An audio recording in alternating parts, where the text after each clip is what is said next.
Hey, what's going on, everybody? This is Big Homie WrightWay Jay, aka Black American King Jay, and I want to welcome you to my page. Now, on this first video right here, I feel it is very important that you get to know who I am. So, let me introduce myself to you completely, so you can get a whole picture of who I am. All right. So I'm gonna go ahead and start with the beginning. So in the beginning, started out in a small town called Darlington, South Carolina. Had a mom, had a dad, little sister. Then we had another sister outside the house, but that's a story for a whole nother video. Alright, back to the story. Alright, so mom, she had the 9 to 5, and my dad, well, he had the barber shop. And there's something special about that barbershop. That barbershop is actually was like the seed to the entrepreneurial mind that I'm possessed with today.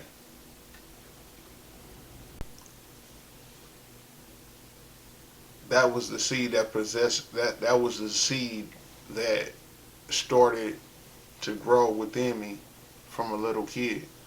So seeing my dad have that barbershop was like a key component in my life.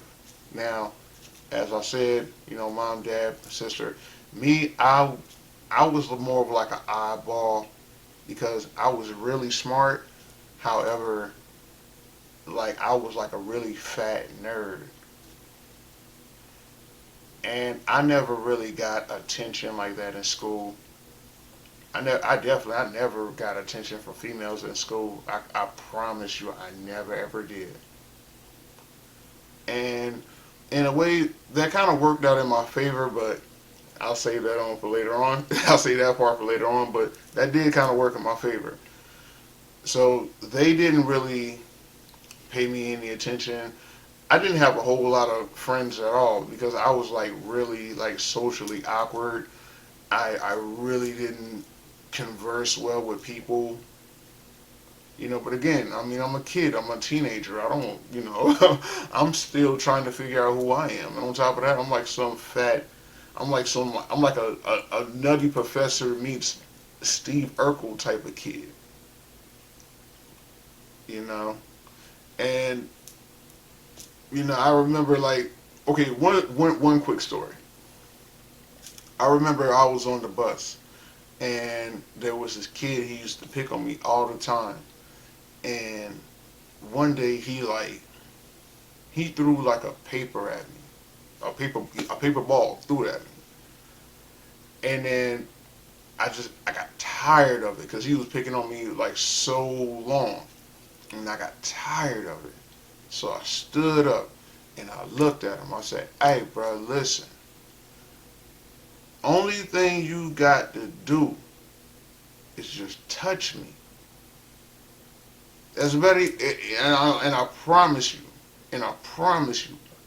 dog, we can scrap it out from the time this bus start rolling all the way till we get to your house, and then I'm gonna get off this bus and we still gonna scrap when I'm outside your house. And guess what? When you go inside your house, I'm gonna be right there scrapping with you. We're not gonna stop until I say we done." And when he heard me say that, he was like,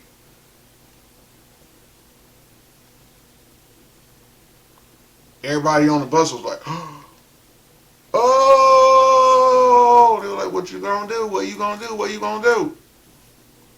And he backed down.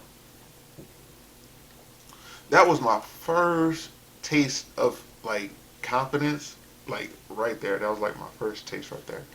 So he never bothered me again, and I mean I seen him recently, and I mean, well, he's alive, so God bless him.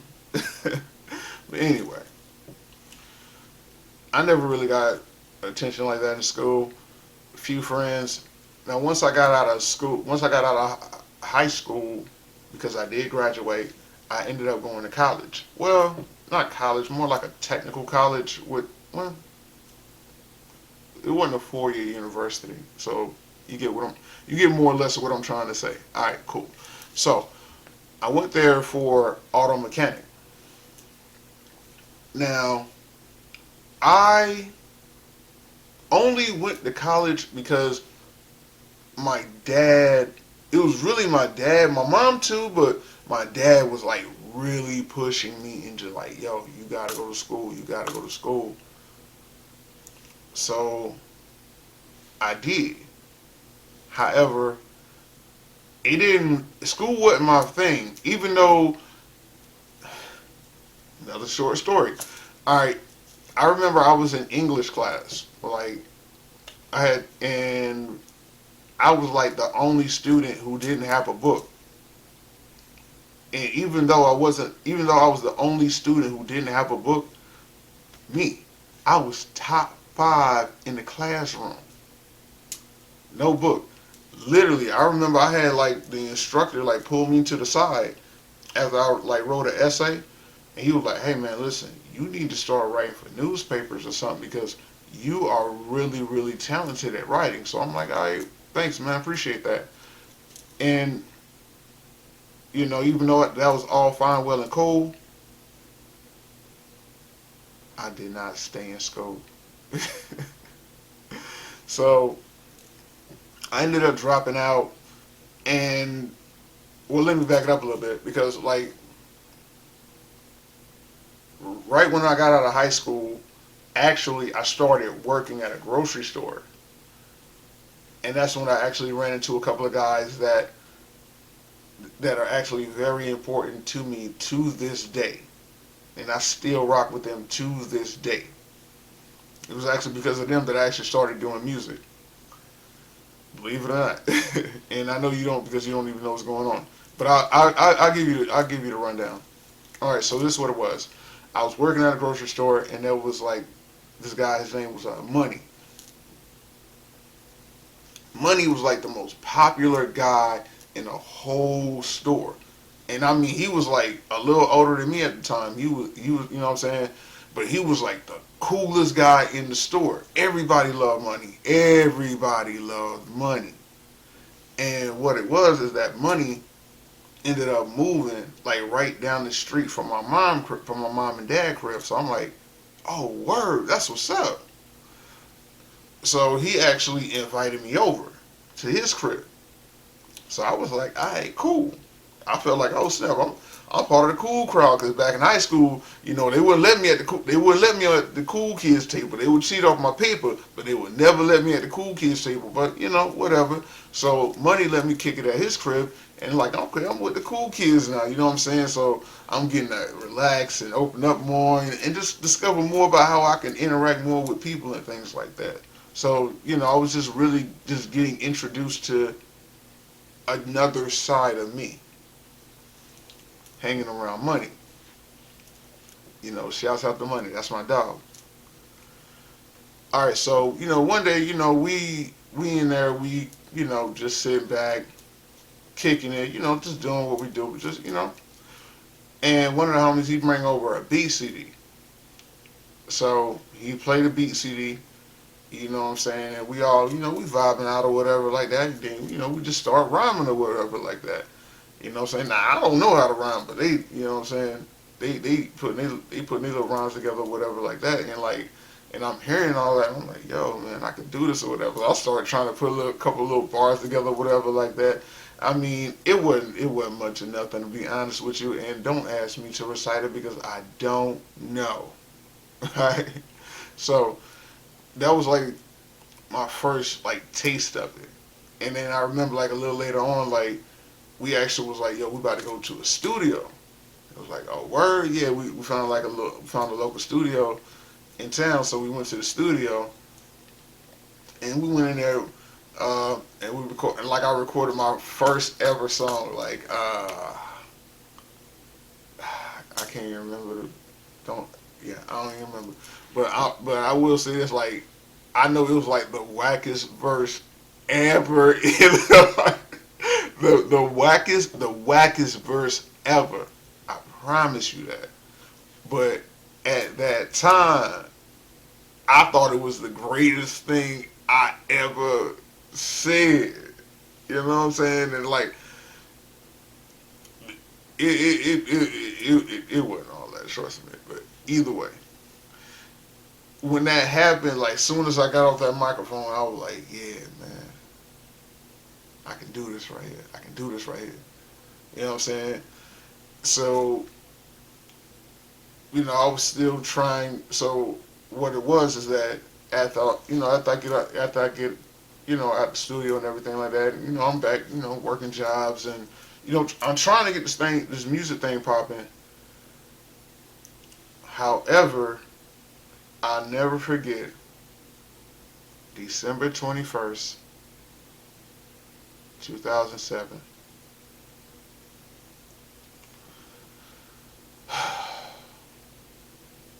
I was leaving the house.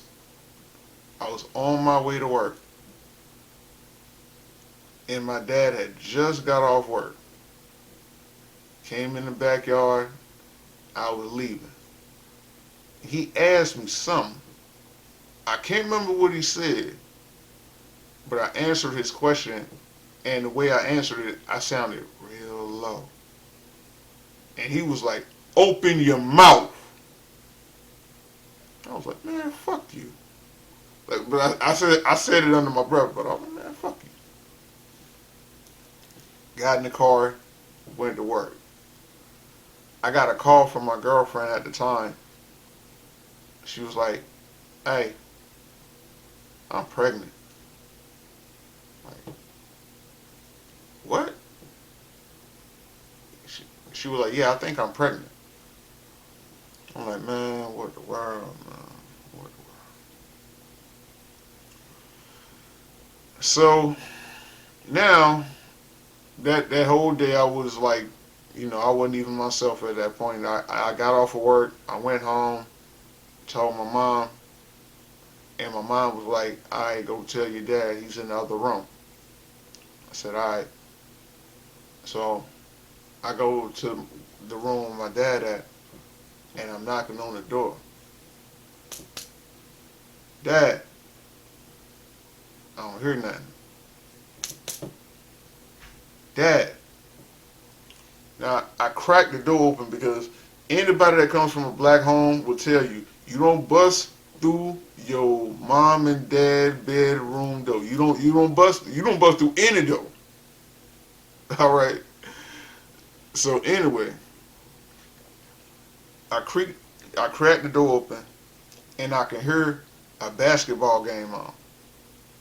I can't remember who was playing. And I'm walking in and I can see the bathroom light on, and I'm saying, "Dad, Dad," but I still don't hear nothing. I walk into the bathroom and then I look, and my dad is laying on the ground shaking like that. So I run, I go to my mom, I'm like, "Mom, Dad's on the floor and he's not getting up." She get up, haul Boogie to the bathroom. "Oh my God, get up, please get up, please, please, please." I get my sister. She don't know what to do. She's going crazy. We ended up calling the ambulance. They took forever in the day. They finally got there. They got him to the hospital. Come to find out, he suffered a massive stroke to the head. Now, I remind you, this is the breadwinner of the family. This is the only man out of all his brothers, he's the only one who had his own business for over 20 years.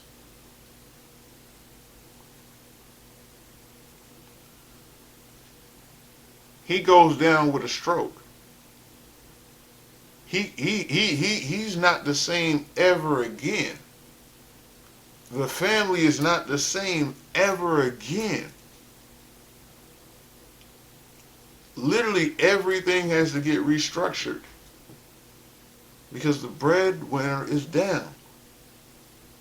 Now, here comes me. Now I have to try to navigate because growing into being a man and being able to help out my mom at the same time when I still haven't fully developed as a man yet. But I got to figure all that out right then and there. So, needless to say, I bumped my head many a times. I worked different odd jobs here, different odd jobs there. I remember I worked for a prison for like a short amount of time. Yeah, I worked for a state prison for a short amount of time, and I'm glad I got out of that. It wasn't for me. It wasn't for me. Like the things that you see in there, no man or woman should be subjected to that. So, needless to say, I'm glad that it didn't work out over there. But yeah, I mean, again, I had multiple odd jobs, grocery stores, fast food restaurants, you name it, I did it. You know what I mean?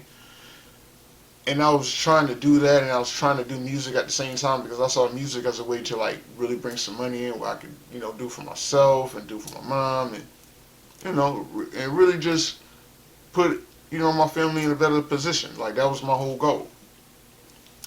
Now, these odd jobs didn't work out, so eventually, in and then the music wasn't working out either. Like because I wasn't ready at that time. I wasn't.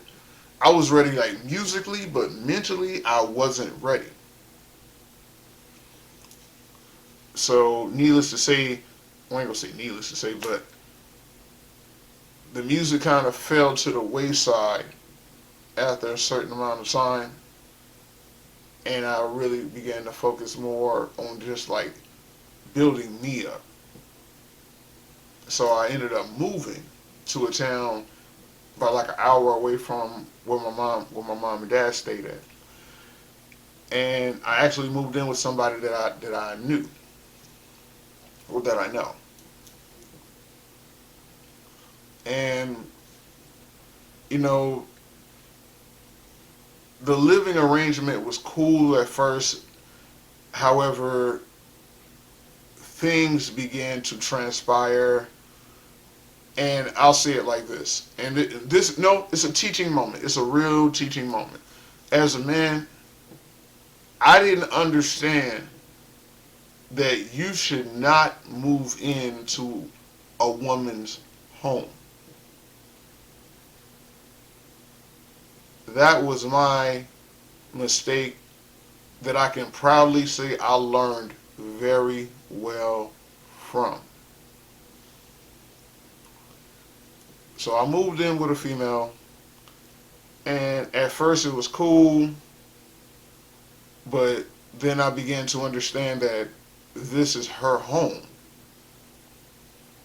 I can't really move how I want to move and do what I want to do in her home. And I remember I got to a point. Well, no, let me back it up. Because even when I first moved in and we were, like when I said everything was cool, like, I mean, my nose was wide open. Because that was my first time ever doing something like that. So this is all like a brand new experience for me. So brand new experience for me. So I don't know what's going on. Like I'm like, oh, this is all cool. But I'm not realizing how serious this is. Now I do.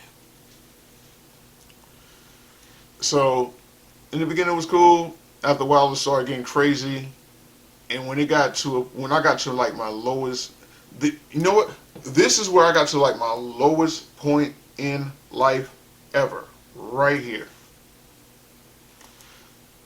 The moment where I had to steal food to live. I just got off of work. I was working at some retail store. I think it was like Dollar General. Yeah, something like that. Yeah. So anyway, I was working there, and I just got off. I was flat broke. and she had like a house, well, a gathering. Yeah, she had a gathering. All right. Now I don't know any of these people. Now they cool as a fan. They cool as a fan, man. I come in there, hey, what's up? They was like, what's up? Whoa, whoa, whoa. They cool. But I had like a really rough day. I really wasn't feeling it, and I remember like not too long before that, like we basically all had a discussion like, hey, what you bring in is what you bring in, and that's it. You don't touch nothing else. And I'm like, all right, that's what it is. Now again, I was flat broke. I gotta be all happy, cool with everybody up in here, or at least respectable. Which I get it. I don't call no shots here, so it is what it is. So I go into like, now remind you, I'm in there. They're eating like rice and corn, fried chicken, Kool-Aid, having a grand old time. I gotta go in the room, and I start like crying because I got like these mad hunger pains, and I'm starving. So I get up, I leave. I go to the Dollar Tree, which is like right around the corner. I go in there. I give me a Hot Pocket and some potato chips. Yep. I snatch them things and I haul Boogie out the store. So after I get out the store, get back in the whip, head back to the apartment. I go back in the apartment, heat up my Hot Pocket, grab me a glass of water because the water was free. Go back into that bedroom, close the door, eat that Hot Pocket, eat them chips, look at that wall and say to myself, how on earth did I get to this low of a point in life? I was not this bad in my mom's spot.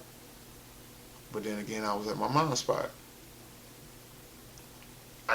You know what I'm saying? I get why I was more free at my mother's spot. Like it made sense. Well, parents. Let me say my mom and dad. Mom and dad. It's both their house. That's important. So anyway, I get it. Not my house. Later on that night, I got a call from my homeboy. And like he was just like he was similar to me. Like he was working odd jobs, just trying to make it. And he hit me up like, "Hey man, what's going on, dude?" I'm like, "Hey, what's going on, bro?" He was like, "Yeah, man. Like I'm out here driving these 18 wheelers, man. And I ain't gonna lie, man. Life is good, man." And I was like, "Word?" He was like, "Yeah, man. Like listen, bro. Life is good, man. On the road, man. Like listen, man. You do this right here, and you ain't never gonna even look at a regular job ever again." I said, "Hey, bro, say less."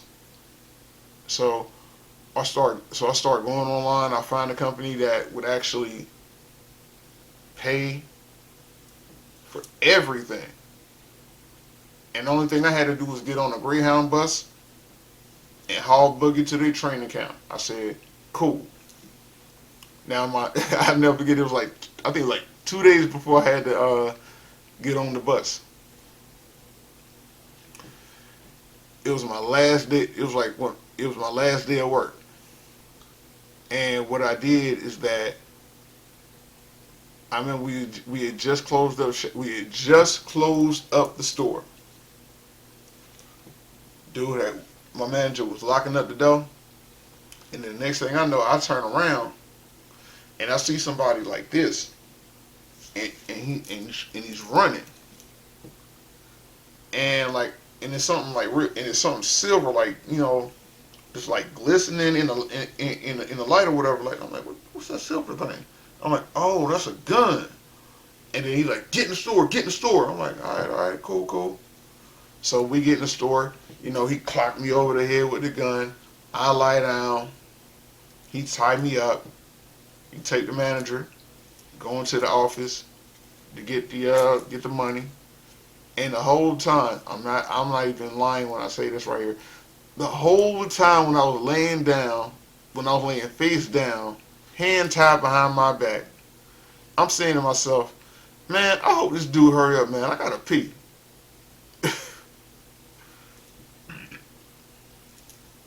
I'm so serious. I'm like, man, I hope this dude hurry up. I got to pee. I didn't care about getting clocked over the head with a gun. I didn't care about the guy robbing the store. I only wanted to just pee. I'm dead serious. I'm dead serious.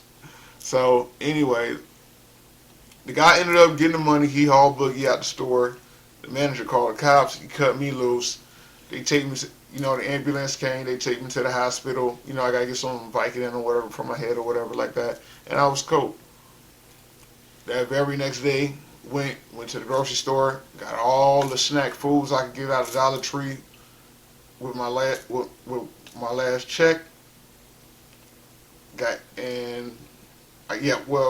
my last check because I was still working, and then I had one more check coming in as soon as I got on the road to Iowa. I had another check coming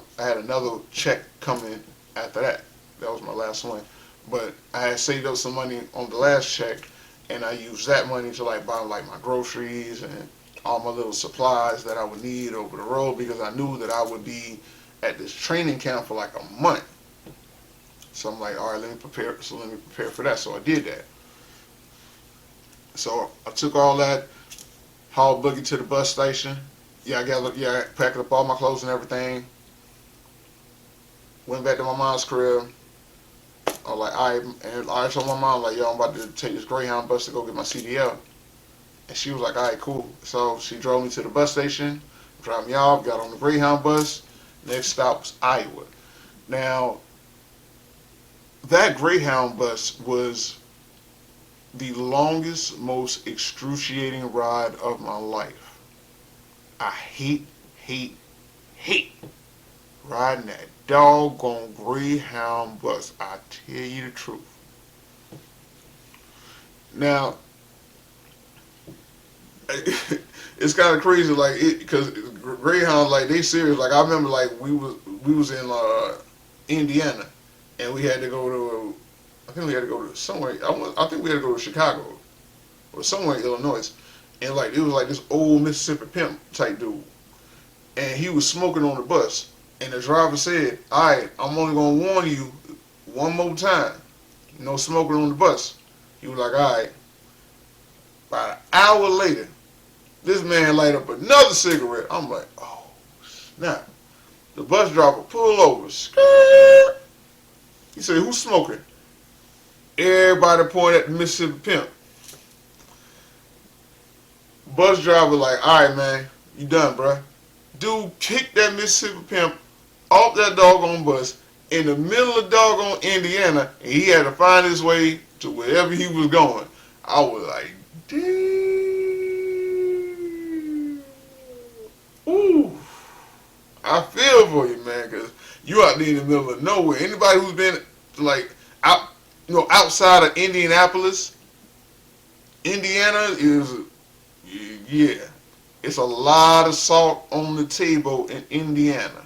I'll say it like that. Outside of, Gary and Indianapolis, it's a lot of salt on the table. I'll let you put that together. Anyway, so we finally get to Iowa. And, I actually linked up with a couple of guys on the bus on the way. So when we got there, we was like, all right, so, we can be roommates or whatever like that. So we was roommates. It was 3 to a room. It was almost like some Job Corps type of thing or whatever like that. It was I think it was 3 to a room. It was I want to say 10 showers at the top, 10 showers at the bottom. And I hope y'all got enough cleaning supplies for yourself. I hope you got soap, deodorant and everything, because the school ain't supplying none of that. All right, so I go through my whole training, and that was crazy. So many stories happened out of there. I remember they had to bring the drug dogs out there because somebody had brought some cocaine into the school. Like, yeah, it was crazy, man. For real. But I never forget, like, actually, my first day when I got there, it was a different level of cold. I didn't realize that I needed to get my coat from Iowa. Okay, I came to Iowa with a South Carolina coat, thinking I was gonna be cool. No. Mm-mm. So,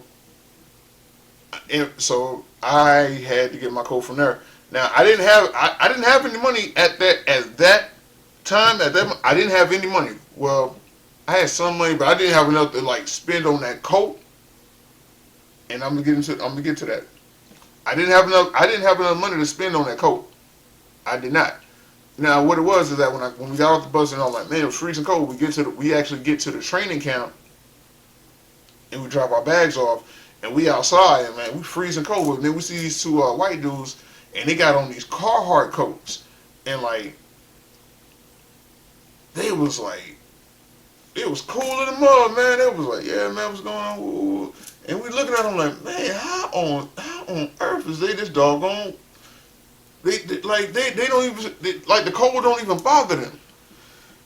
And what it was is that one of the guys was pulled us to the side and was like, hey, bro, y'all need to get coats like that. If y'all gonna be down here, y'all gonna need coats like that. We were like, all right, word. And he was telling us that, yo, they got a shuttle bus that go to Walmart. You can get it from over there. I'm like, all right, cool. So we ended up getting on the shuttle bus going to Walmart. And we see the coats.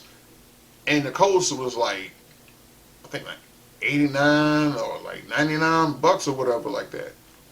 I'm like, dog, that's like my whole budget, like right, that's like my whole budget, man. I can't afford my whole budget. Like I still gotta buy food. Because remind you, like at the training camp, we're not getting paid. We're not getting paid. So whatever money we got on us, that's it. Whatever money we can get from whoever, that's it. Whatever money we can hustle up, that's it. So we saw those coats and we was like, man, we can't buy them coats, but we need them coats. So we all looked at each other and we was like, y'all with it? We're like, man, say less. Picked up the coats, hauled Boogie out the store. Now, luckily, nobody called the police. Because, remind you, I'm in Iowa. All my people are in South Carolina. If I get locked up, who am I going to call? You get who am I going to call? So needless to say, hey, God was with us that day. God was with us that day, for sure. Alright? So we was good for the rest of that time as far as like, enduring the weather. Now, we went through CDL school. Now, I will say this. To the people who feel like, driving an 18-wheeler is intimidating, yeah, it can be. That big mammoth can scare the living daylights out of you. I promise you. However, once you get used to it, any experienced driver will tell you, man, it's like driving a car, but it's bigger. It really is. I promise you, but I might say that for another video where I get a little more into that, but it's something to definitely look into, like for sure. But I'll say that for another video. So I get through CDL training. I get my CDL license. Now the day that I get my CDL license, whoo, that's something right there. All right. So what it was is that I remember we just got off the shuttle bus because I took the CDL test twice. I took it twice, and I passed it on the second try. So we get on the bus, and I go to get my picture taken. Now while I'm standing in line, I'm standing in line, and the next thing I know, I hear a boom. The ceiling collapsed, walls caving in, glass breaking, people running everywhere. It's pandemonium. Come to find out, young lady, she just got done with her driver test. She just got done.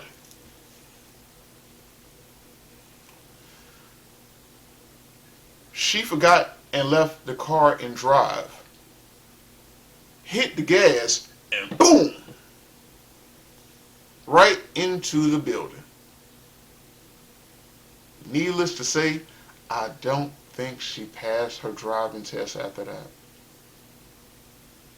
Just saying. Either way. That is crazy. Like, you might find a news clip, because I remember they did like a news report on it, and you might find that clip where I was actually talking to the news camera people while I was talking to the news about it. So you might be able to find it somewhere. I doubt it, but yeah, I mean, if you do, hey, salute. Hey, I would love for you to send that to me. Hey, WrightWay Jay 843 at gmail.com. Excuse me.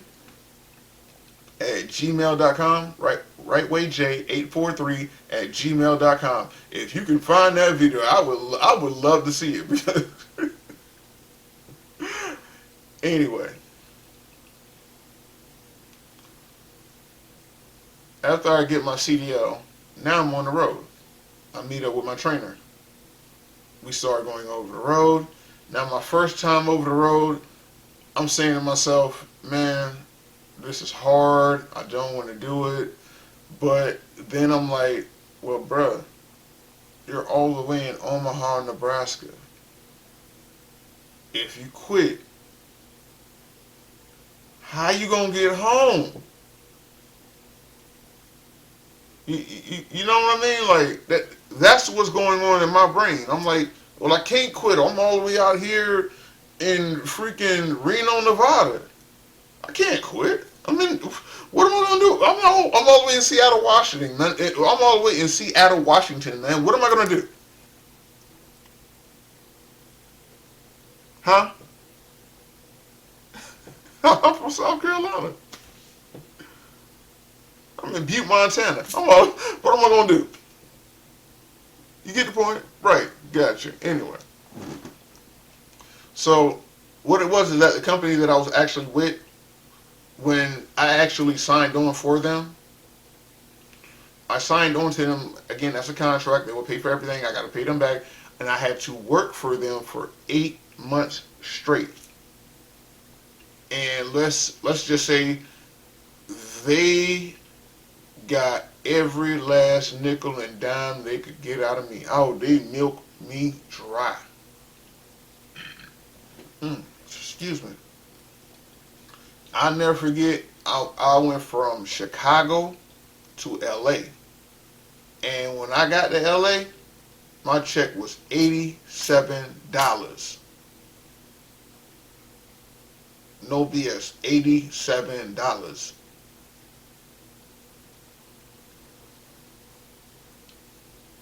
It's the price that you gotta pay getting into the game. You know, I had to get used and abused and everything like that, and it was cool. Like, but I mean, it wasn't cool, but I mean, I get it now. You know, I mean, it is what it is. You know, whenever you get whenever you're getting into something new for the first time, you definitely gonna get the short end of the stick on your first couple of deals. Like that's the way it go. You don't hit a grand slam on the first try. I promise you. But anyway, so I finished up my contract with them. Now, in the meantime, while I'm finishing up my contract, let me back it up a little bit. I'm seeing the whole country for the first time ever in life. This is all brand new to me. Going to North Dakota, going to Illinois, going to Texas, going to New Jersey, going to California, going to Washington, going to Nevada, like all these places, Kansas, all these places I've never been before. I'm a cat from South Carolina. Going out there into the world and seeing the country for, like, seeing it for myself, that expanded my mind in ways that was unimaginable. I'll tell anybody, if you get a chance to like really travel. Big facts. Travel. You need it. So I finished out my contract. I find it, and like, cause being over the road for me was cool, but I was trying to get something where I can get home on the weekends, man. Well, I can at least get where at that time I really wanted to get home every day. At that time I was trying to get home every day, but I mean, if I could at least get home on the weekends, I was like, all right, cool. So I get with the company, I start getting home on the weekends, and then between that time, I meet a young lady, and it was cool and everything, but it didn't really pan out like that. But I mean, it's no harm, no foul. It's all good. And after that, because I worked for that company for like a year. After that, that is when I found out that my mother was having breast cancer and she needed surgery. So I came off the road. Once I came off the road, I found something local, and I stayed with my mom to make sure that everything was good with her. Now that so I had to do that for like 6 months. So after I did that for about 6 months, that is when I found a company down there in Charleston that I could work for, driving 18-wheelers, but I'll be pulling containers out of the port. So I was like, cool. So ended up moving to Charleston, and when I moved to Charleston, I ended up meeting a young lady that, well, I now can currently call, that I now can say is my wife. She's a beautiful woman, by the way. I love my wife. She's great. So when I ended up moving to Charleston, I got into my 18-wheeler, ended up meeting my wife, and like, it's funny how me and her met. Like, we actually met because, like, when I first got to Charleston, like, I was working at Dollar General on the weekends, and I was driving trucks like Monday through Friday, and she just so happened to be working there. And when she first saw me, like, I'm not gonna lie, in my mind, this is what I'm thinking. This is what I'm thinking that she was saying. This is what I'm thinking that she was saying, but she would say something. She would probably say something different. In my mind, I was thinking that she was saying something along the lines of, "Who is this big, black, tall-looking dude up in this stool? Get this big, black, tall boy up out of here." That's what I'm thinking. Now, she would say something different, of course. I'll let her more or less speak to that. But I ended up meeting her down here as well, and while doing that, I actually ended up getting into, like, buying my own truck. And what it was is that a guy who's like my guy, like, to this day, he is my guy. He used to be on my behind by, like, bruh, listen, man, this company pay ain't it, bruh. Man, we need to do this owner operator thing, man. He used to be on me every day about it, to the point that I was like, alright, fine, man. But man, alright, man, I'm gonna go ahead and do this owner operator thing because you keep talking about it. So I did it. And let me tell you, man, it was the best decision I ever made in my life. It honestly was. And I say that because it put me in a whole another tax bracket. Let me say that first and foremost. First and foremost, it put me in a whole nother tax bracket. Whole nother tax bracket. And it actually turned me into a business owner. And what's so crazy is that when I had to get my taxes done for the first time, it's gonna sound so crazy. I didn't realize that I was a business owner. I didn't realize that I was a business owner until a white man told me. I'm dead serious. Like, a white man at the tax office had to tell me, "You're a business owner." And I was like, "What?" He's like, "Yeah, you're a business owner now." Like, oh snap! So I'm like, my dad now for real. You know what I'm saying? It's different, but I'm like, he had his own business, barbershop. I got my own business, 18-wheeler. I'm like, all right, cool, got you. So, I get the 18-wheeler, and now, like, while I'm paying this off, like, and everything like that, and I got my wife. Well, she was my girlfriend at that.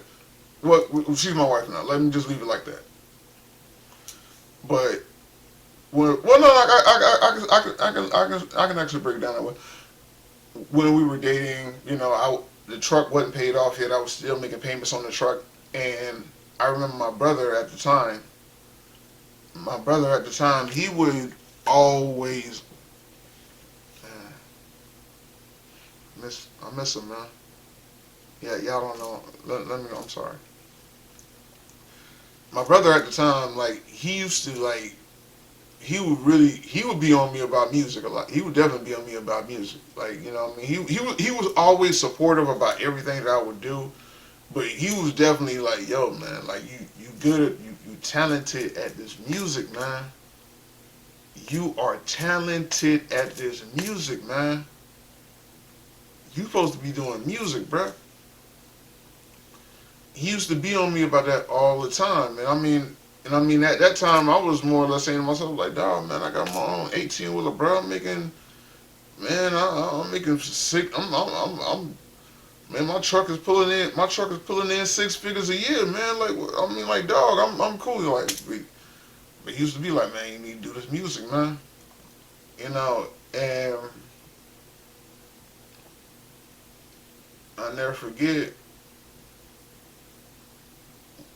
when he had passed away. Like, what it was is that he had, like, a lot of health conditions, and I know a lot of it was with diet, and a lot of it was and a lot of it was with stress. And those are two things that I keep in mind all the time. And when I, I it was what it was is that I got like an alert on my phone. Excuse me. Mm.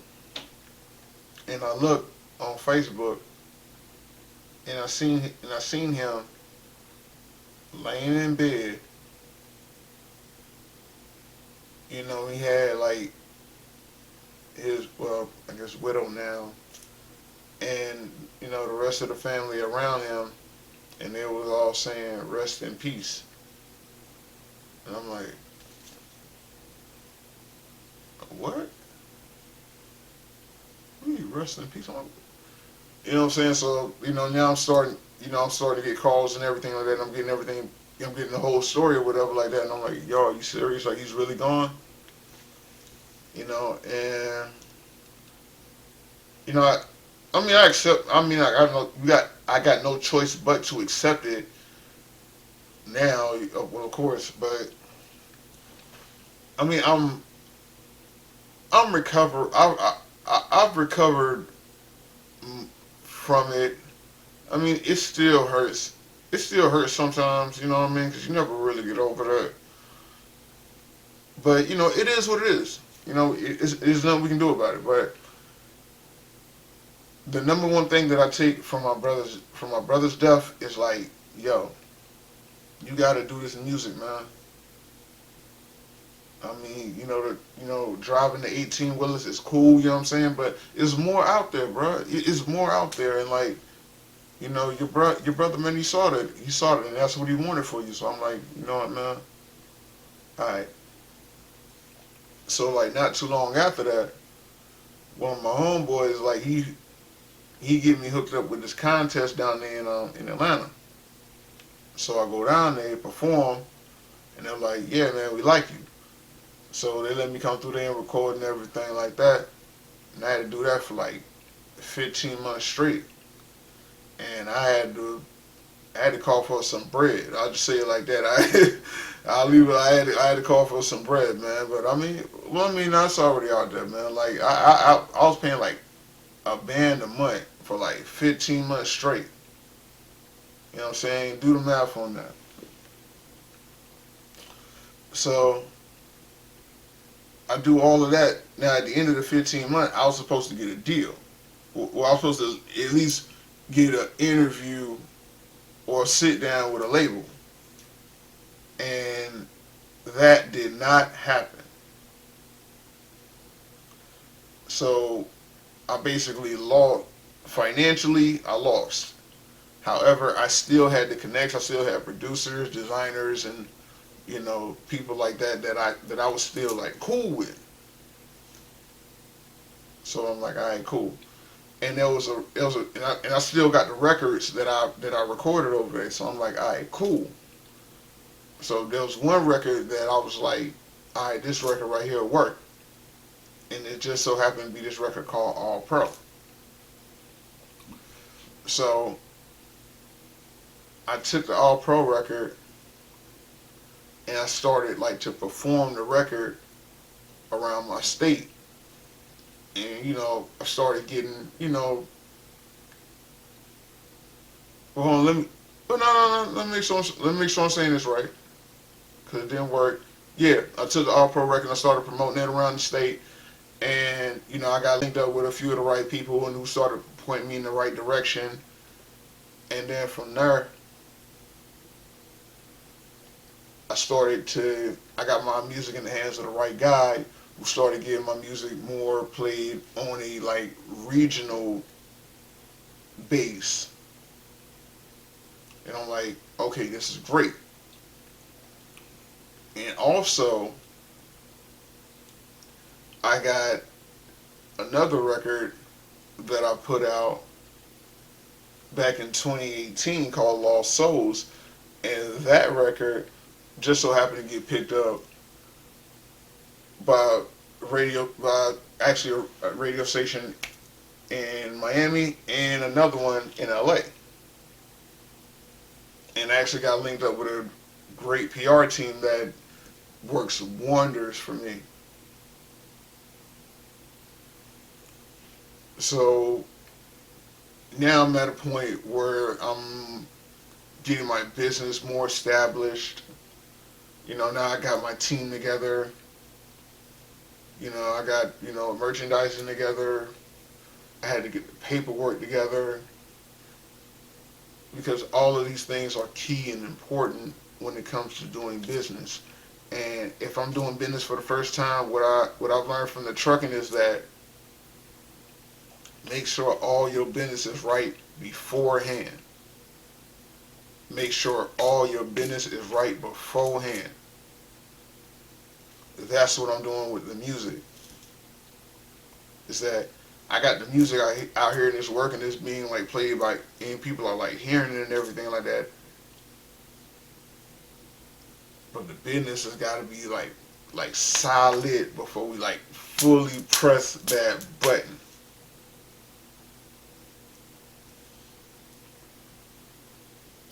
So that's where I'm at with it right now. You know, that's pretty much that's where I'm at with it for the most part. That's WrightWay Jay in a nutshell. Like you heard it all. I want to thank you for listening. And I appreciate everybody's thoughts, comments, opinions. Thank you. I hope that you continue to listen, continue to share, stay tuned, and I'm going to have more for you. And again, I don't even know where I'm going to exactly go with all this right now, but I definitely want to just at least let it be known who I am. That way you know who I am. Alright? Take care. And I'm going to see you on the next one. This is WrightWay Jay.